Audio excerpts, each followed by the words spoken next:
The increasing vibrations of something pounding the ground woke Alex from a dead sleep.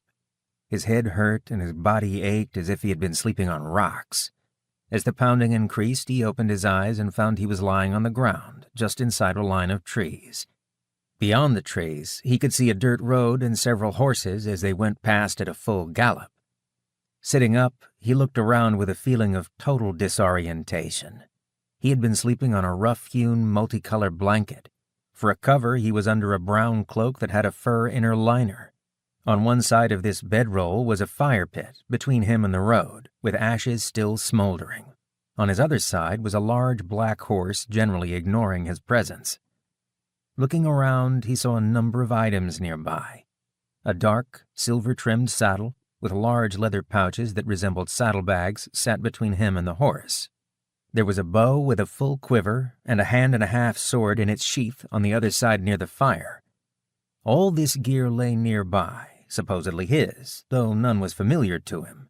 Even the saddle and bags looked nothing like the Western gear he was comfortable with, but all were similar enough to be recognizable. Looking around further, he realized his dog, Kinsey, was nowhere to be found. As he was preparing to shout for her, Alex heard a woman scream a short distance away. Without thinking, he pushed off the cloak and grabbed the sheathed sword. In a practiced move, he slung its long belt over one shoulder so it rode diagonally across his back. He then reached for the bow and quiver and dashed in the direction the horses had just gone, toward the scream.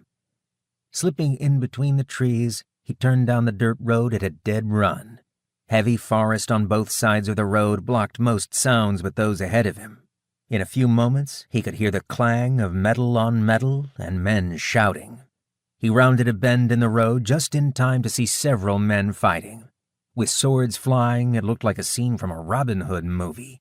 Everyone was in tunics and chainmail, long swords flailing. They were apparently from two different groups, as some tunics were in red with gold trim while others were mostly blue. To the right side of the road was an ornate, enclosed coach, its horse team cut loose and nowhere in sight. Alex could see where the harnesses had been cut free, the coach stranded along the side of the road. Standing next to the coach was a young woman in an exquisite full-length dress, her long brown hair nearly to her waist. From the look on her face, she was very distressed and most likely the screamer that Alex heard earlier. Between her and the fighting was another woman, in full body armor, polished and shiny, with her red hair pulled back away from her face. Her sword was drawn, and she was holding it out in front of her in a defensive stance. She had her other arm out as if to shield the first woman from harm. All around the fighting were the bodies of men from both sides, laying on the ground either already dead or dying.